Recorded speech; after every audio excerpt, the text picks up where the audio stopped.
हूँ कि इन्होंने एक बढ़िया सिलेबस एक टीचर के लिए जो जो चाहिए वो सब चीजें दी हैं। तो आप देख लीजिए पूरा सिलेबस लगभग 20 इकाइयों में बटा है। क्यों गुरुदेव जी? ये पूरा सिलेबस देख लीजिए आपका, ये लास्ट इकाई है 20 और 20 के बाद कुछ नहीं है। तो 20 इकाइयों में बटा हुआ है, माने 20 पार्ट हैं, 20 पार्ट हैं आपके पाठ्यक्रम में। इसे आप पहले मूड बना लो। तो देवी 20 पार्ट है, 20 पार्ट्स जी। उनमें जो पहला पार्ट है उसको देख लीजिए। नंबर 1 पर जो है ये पाठ्यक्रम है ना, ये माध्यमिक शिक्षा सेवा चयन परीक्षा एमपी वर्ग 2 चयन परीक्षा का जो पाठ्यक्रम, उसमें जो इकाई 1 है उसमें वेदों का, वेदांगों का और उपनिषदों का सामान्य परिचय पढ़ना है। पूरा वेद नहीं पढ़ना है और ना ही पूरा वेदांग, षड वेदांग नहीं पढ़ने हैं। 6 वेदांग कौन है, किसमें किसका कौन सा वेदांग है, 4 वेद कौन है, इनके ब्राह्मण ग्रंथ कौन है, अरण्य ग्रंथ कौन है, इसमें कितने कांड है, कितने अष्टक हैं, कितने अध्याय हैं, क्या इस प्रकार की मोटी मोटी जानकारी वेद के विषय में, वेदांग के विषय में और उपनिषदों का सामान्य परिचय पढ़ना है। और यह सामान्य परिचय किसी भी शिक्षक को आवश्यक होता है। यदि आप टीचर बनने जा रहे हैं तो वेद वेदांग उपनिषद का सामान्य परिचय होना ही चाहिए। अब इस उपनिषद में ही देखिएगा, इसी में ब्राह्मणों का सामान्य परिचय, अरण्य ग्रंथों का भी, ये सब चीजें समाहित हो गई। जब आप वेद का परिचय पढ़ेंगे तो हर वेदों के ब्राह्मण ग्रंथ हैं, हर वेदों के अरण्य ग्रंथ हैं, हर वेदों से संबंधित उपनिषद ग्रंथ हैं। तो वेद, ब्राह्मण, आरण्यक, वेदांग, उपनिषद इत्यादि का हमें सामान्य परिचय पढ़ना है। यह पहली इकाई होती है। ठीक। दूसरी इकाई जब हम जाएंगे तो षड दर्शन का सामान्य परिचय है। षड दर्शनों में हमारा सांख्य दर्शन हो गया, योग दर्शन हो गया, न्याय दर्शन हो गया और वेदांत दर्शन हो गया, मीमांसा हो गया। इन सभी 6 दर्शनों का गुरुजी भाई, न्याय वैशेषिक हो गया और मीमांसा और वेदांत हो गया, इधर सांख्य और योग हो गया। ये जो 6 हमारे आस्तिक दर्शन है इनका भी सामान्य परिचय। जैसे सांख्य का भाई कौन प्रवर्तक है, सांख्य के तत्व कितने हैं, सांख्य के अनुसार प्रमाण कितने हैं, मोटी मोटी चीजें। कितना बढ़िया लिखा है, सामान्य परिचय, जनरल अध्ययन, जनरल स्टडी जिसको कहते हैं गुरुजी। हाँ, अब ये नहीं कि सब दर्शन पूरा उठा करके सांख्य सूत्र पढ़े लागो, आप न्याय सूत्र पढ़े लागो, पूरी तर्क भाषा पढ़े लागो, नहीं, वो लिखा ही नहीं। सामान्य परिचय में मैंने कितने अध्याय हैं, कितने तत्व हैं, कितने प्रमाण हैं, कौन किस दर्शन का वाद है, किस बात के, इसके प्रवर्तक कौन है, इनके ग्रंथ कौन, मुख्य ग्रंथ कौन से हैं, इस प्रकार का सामान्य परिचय आपको पढ़ना है। एकदम कंफ्यूज मत होइएगा। पूरी 24,000 श्लोकों वाली रामायण और 1,00,000 श्लोकों वाला महाभारत और 18 पुराण ये नहीं पढ़ने हैं।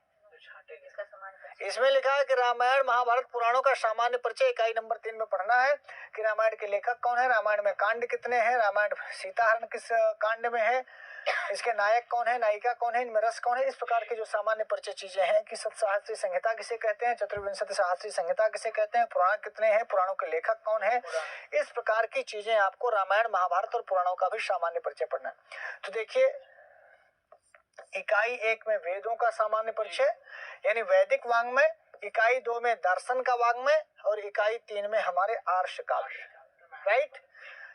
यानी हमारे सबसे प्राचीन ग्रंथ हैं वेद इत्यादि। तो वेदों से शुरू किया, उसके बाद हमारे भारतीय दर्शन है, उसके बाद हमारे पास रामायण महाभारत पुराण है, यही क्रम है। तो पहली इकाई में वेदों का सामान्य परिचय, दूसरे में दर्शन का सामान्य परिचय, तीसरे में रामायण महाभारत इत्यादि का सामान्य परिचय। अब आइए व्याकरण में। तो चौथी इकाई और 5वीं इकाई और 6ठी इकाई ये व्याकरण है। गुरुजी, चौथी, 5वीं, 6वीं आगे की इकाइयां क्या है व्याकरण शास्त्र को? व्याकरण शास्त्र में परिभाषा सूत्र है जिन्हें हम संज्ञा सूत्र कहते हैं, संज्ञाएं। तो संहिता संज्ञा, संयोग संज्ञा, गुण संज्ञा, वृद्धि संज्ञा, प्रातिपदिक संज्ञा, निधि संज्ञा, घी संज्ञा, उपधा संज्ञा, गति संज्ञा, पद संज्ञा, विभाषा, सवर्ण, प्रकृति, सर्वनाम, निष्ठा संज्ञा। इतनी संज्ञाएं आपको पढ़नी है जो कई बार आपको पढ़ाई गई हैं, यूपी टेट में भी, एमपी टेट में भी और सुपर टेट में भी और टीजीटी में भी। ये पहले से ही आपको पढ़ाया जा चुका है, पहले से पढ़ लीजिए।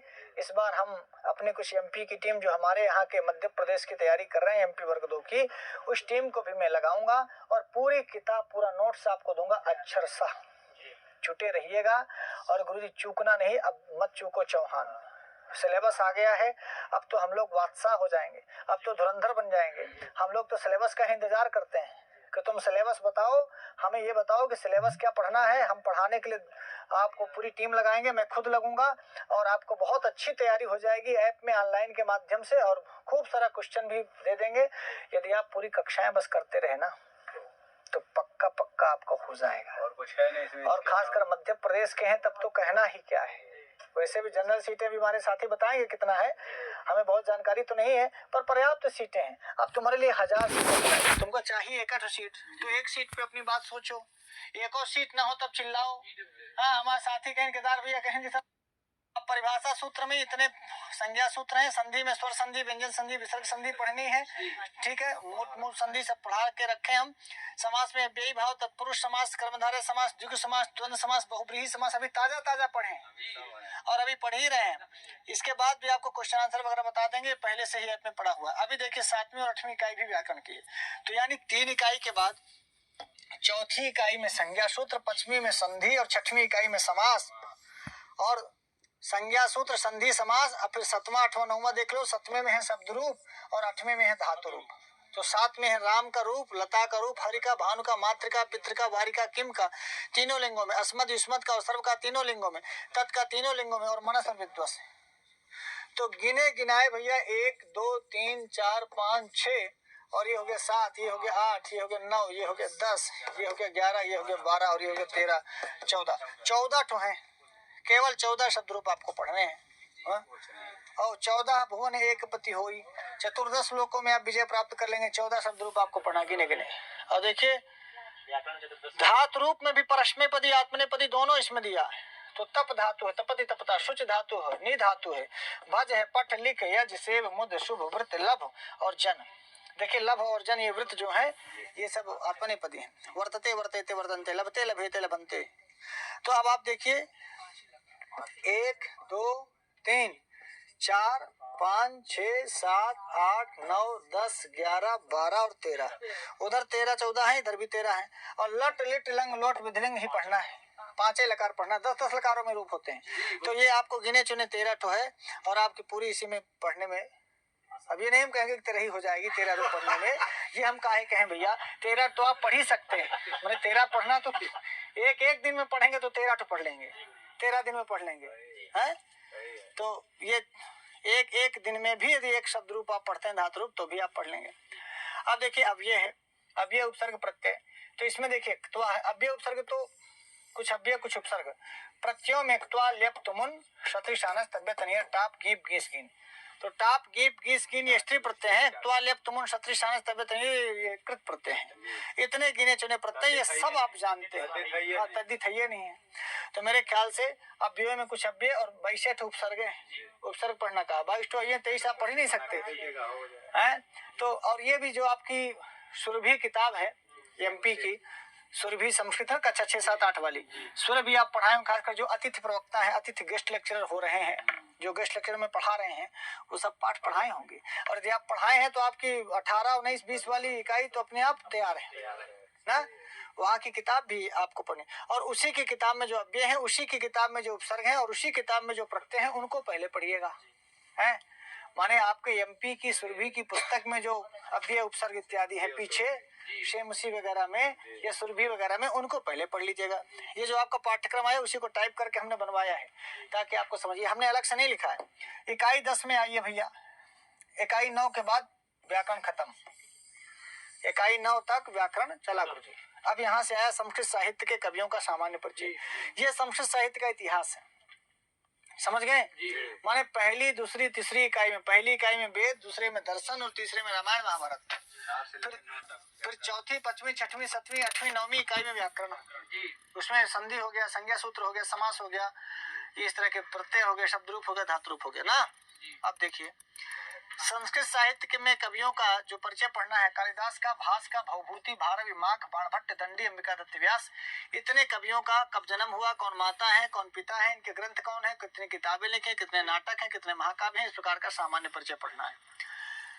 अब फिर साहित्य शुरू हुआ तो उसमें उत्तरामचरितम, नवविज्ञान, शाकुंतल, चतुर्थंक ना और शिवराज विजय का सामान्य परिचय पढ़ना है। उसका दे दिया विज्ञान का नहीं, सबका दिया है। उत्तरामचरितम का सामान्य परिचय अभिज्ञान शाकुंतल का भी सामान्य परिचय और विशेष रूप से चतुर्थ अंक और पढ़ लेना, ये स्पेशल आकर दिया है। बाकी शिवराज विजय का सामान्य परिचय पढ़ना है, उत्तरामचरितम में कुछ नहीं लिखा है, इसका सामान्य परिचय पढ़ना है। और अभिज्ञान शाकुंतल का सामान्य परिचय तो पढ़ना ही है, साथ में चतुर्थ अंक भी पढ़ना है। समझ गए? तो केवल ये बताया कि भैया एक चौथा अंक विशेष रूप से पढ़ ले, माने हम सूक्ति उक्ति इससे पूछेंगे चौथे अंक में। बाकी उत्तरामचरितम का सामान्य परिचय, शिवराज विजय का लिखा सामान्य परिचय, ठीक। और शाकुंतल का चौथा अंक विशेष पढ़ लीजिएगा। कादम्बरी में सुखनाशोपदेश और स्वप्नवासो दत्तम हितोपदेश का मित्र लाभ, इनका सामान्य परिचय देखो लिख दिया। कादम्बरी पूरी नहीं पढ़नी है, शुक्रासोपदेश पढ़ना है। और स्वप्नवासो दत्तम का सामान्य परिचय और हितोपदेश का भी सामान्य परिचय, विशेष रूप से मित्रलाभ वाला पार्ट, मित्रलाभ वाला पार्ट ये भी आपको पहले पढ़ाया जा चुका है। आपको सब ऑनलाइन क्लास में अवेलेबल होगा, जो नहीं होगा वो मैं जल्दी से जल्दी आपको पढ़ा दूंगा। पढ़ना आपको पड़ेगा, हमें तो पढ़ा के हम खाली हो जाएंगे, आपको ज्यादा मेहनत करनी है, मास्टर आपको बनना है, इसलिए आप मेरे ख्याल से आप ज्यादा सक्रिय रहेंगे। क्या कर रहे हैं? अंदर से पूछता है, ये धोखा करता है। हाँ, सामान्य अध्ययन देके अंदर से पूछता, तो तुम भी अलर्ट रहो ना, कोई दिक्कत नहीं। ऐसे लोग धोखा करते हैं, पहले आई लव यू करेंगे तुमसे कि प्यार करते हैं बाद में छोड़ के भाग जाते हैं। तो कादम्बरी शुक्रासोपदेश का, स्वप्नासो दत्तम हितोपदेश मित्रलाभ का सामान्य परिचय पहले आप पढ़िए, इसके बाद समय रहेगा तो विशेष परिचय पढ़ लो। देखो सब में लिखा है सामान्य परिचय। नहीं, रघुवंश में 20 सर्ग हैं, कुमार संभव में 17 सर्ग हैं, मेघदूत इतना 100 श्लोकों से ऊपर है। इनको पढ़ते रहोगे तो लगभग 3-4 महीना पढ़ेंगे। इसलिए इन सबका रघुवंश का लेखक, रघुवंश का कुमार संभव के लेखक, कौन सा मुख्य रस है, कौन सा नायक है, कौन सी नायिका है, कौन सी इसमें मुख्य मुख्य सूक्तियां हैं, मंगलाचरण कैसा है, इनका इस प्रकार की चीजें लघुत्रयी का भी और बृहत्त्रयी का। लघुत्रयी में रघुवंश कुमार संभव में मेघदूत आते हैं और बृहत्त्रयी में किरात शिशुपाल निषधि आते हैं। इनका दोनों का लिखा है सामान्य परिचय। तो एक को 13वीं इकाई में पढ़ना, एक को 14वीं इकाई में। इकाई में इसलिए बांट दिया कि मान लो सब 20 इकाइयों से कितने सवाल आएंगे? 100 सवाल आएंगे। तो आप हर इकाई में 20 पंचे 100 मान के चलो, 20 पंचे माने दिया। आप तीनों पढ़ के जाते हैं तो कम से कम 5 सवाल और इससे भी कम से कम 5 सवाल। अब किसी से 4, किसी से 3, किसी से 6, किसी से 7 भी हो सकता है, पर मोटा मोटा सबके हिस्से में 20 इकाइयों के हिस्से में बराबर हिस्सा लगे तो 5-5 प्रश्न सभी इकाइयों से पूछे जाएंगे। इसलिए हर इकाई में आपको उतना ही फोकस करना चाहिए। अब सामान्य परिचय में बृहत्त्रयी में किरात शिशुपाल निषध है, इनका सामान्य परिचय पढ़िएगा। लघुत्रयी में रघुवंश कुमार संभव में मेघदूत, इसका भी सामान्य परिचय पढ़िएगा। षोडश संस्कार में केवल 16 संस्कारों का परिचय पढ़ना है। कितनी अच्छी बात है। भारतीय संस्कार जो हमारे यहाँ गर्भाधान इत्यादि संस्कार हैं गुरुजी, इन 16 संस्कारों को हमें सबके बारे में पढ़ना कि कितने साल में उपनयन होता है, कितने साल में विवाह होता है, पहले कौन संस्कार होता है, बाद में कौन संस्कार होता है। या नहीं लिख दे हो कि नहीं पहले अंत्येष्टि संस्कार होता है फिर बाद में विवाह संस्कार होता है, इतना छीछा लेदर न बना दे हो। नहीं, पहले जात कर्म होता है, हाँ, फिर गर्भाधान संस्कार होता है। ऐसे उल्टा पुल्टा पहले गर्भाधान होता है, कौन सा पहले के संस्कार है, कौन गर्भ के पूर्व के संस्कार कौन है, गर्भ के बाद जन्म के बाद के कौन संस्कार है, और मरने के बाद तो एक ही संस्कार होता है। बाकी सारा 15 संस्कार जीते जीते हो जाते हैं। और कुछ हमारे यहाँ संस्कारों की परंपरा जन्म लेने से पहले शुरू हो जाती है। भारतीय परंपरा में जन्म लेने के पहले से ही संस्कार शुरू हो जाते हैं और मरने के बाद तक संस्कार चलते हैं। और यही अपना, इसलिए 16 संस्कारों का परिचय पढ़ना है। संस्कृत काव्य एवं कथा विधाओं का सामान्य परिचय में महाकाव्य का, गीत काव्य का, खंड काव्य का, वो कथा साहित्य, गद्य काव्य।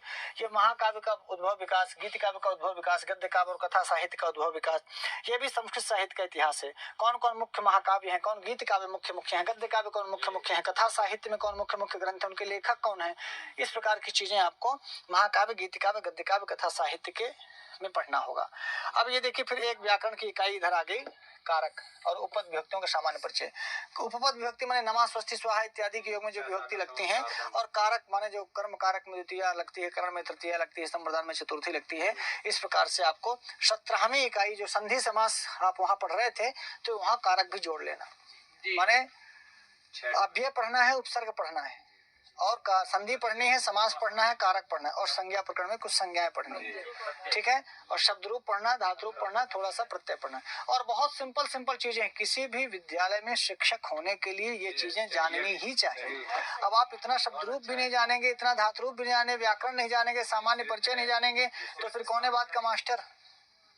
और वो मास्टर जो वर्ग 2 में पढ़ाने जा रहा है, तो वर्ग 2 के एमपी शासन चाहती है, एमपी की सरकार चाहती है कि हमारा मास्टर थोड़ा वेद भी जाने, उपनिषद भी जाने, आरण्यक जाने, वेदांग जाने, हमारा मास्टर रामायण महाभारत पुराणों का सामान्य परिचय जाने, हमारा मास्टर संधि समास कारक प्रत्यय कुछ कुछ जाने, और हमारा मास्टर बृहत्त्रयी का परिचय जाने, लघुत्रयी का परिचय जाने। भाई इतना तो सामान्य परिचय सबने उसने लिखा ही दिया है। और बच्चों से मित्रतापूर्ण व्यवहार कर इस हितोपदेश का मित्र लाभ जाने, और वो जो है अपने छात्रों को उपदेश दे पाए सुकनास बन करके, इसलिए सुकनासोपदेश भी पढ़ाया गया। तो एक योग्य शिक्षक के लिए जितनी चीजें जरूरी हैं, इसलिए मैं कह रहा था कि मध्य प्रदेश शासन के उन शिक्षाविदों को जिन लोगों ने इस पाठ्यक्रम को बनाया है, मैं उनको तहे दिल से अपने हृदय से आभार व्यक्त करता हूँ कि बड़ा सुंदर सा सिलेबस डिजाइन किया उन्होंने, कि जिसमें संस्कृत साहित्य को भी स्थान दिया, वैदिक वाङ्मय को भी स्थान दिया, भारतीय दर्शन को भी स्थान दिया, व्याकरण को भी स्थान दिया, संस्कृत साहित्य के ग्रंथों को दिया, नाटक को दिया, चंपू को दिया, गद्य साहित्य को, कथा साहित्य को, हर चीजों को उन्होंने मिलाया और सबके आगे जोड़ा सामान्य परिचय। क्या जोड़ा? सामान्य परिचय। इसलिए सबको लिया कि हल्के में लेना, परेशान मत होना बेटा। विशिष्ट अध्ययन, किताब का नाम पढ़ करके पगलाना मत, एकदम सामान्य परिचय। उत्तरामचरितम के लेखक कौन है, इसमें रस कौन सा है, इसमें नायक कौन है, इसके नायिका कौन है, इस तरह की चीजें पढ़ो। थोड़ा मंगलाचरण पढ़ लो, थोड़ी कहानी पढ़ लो, अंक पढ़ लो, इतना तो कॉमन है, इतना तो चाहिए। अब तुम जब मास्टर हो गए तो तुमको सुरभि किताब मिलेगी पढ़ाने को। तो उसमें प्रथम और द्वितीय भाग आपको 18वीं इकाई में पढ़ना है। ये पाठों के नाम है। आप जब सुरभि का प्रथम भाग खोलेंगे, कक्षा 6 की किताब है, और द्वितीय भाग कक्षा 7 की है, और तृतीय भाग कक्षा 8 की है। तो सुरभि में सुगंध है, सुरभि में सुगंध है अस्माकम प्रदेश, हमारा प्रदेश। तो मध्य प्रदेश के बारे में आपको मिलेगा। भोज से शिक्षा प्रीता, भोज भी मध्य प्रदेश से जुड़े हैं। और देखिए भोज को लिखा, संख्या बोधा, उज्जैनी, उज्जैनी भी मध्य प्रदेश का है। चत्वारि धामानि और प्राचीन भारतीय वैज्ञानिका, इतने पाठ हैं जो सुरभि के प्रथम भाग में और द्वितीय भाग में आपको मिल जाएंगे, और ये पाठ हम आपको पढ़ाएंगे।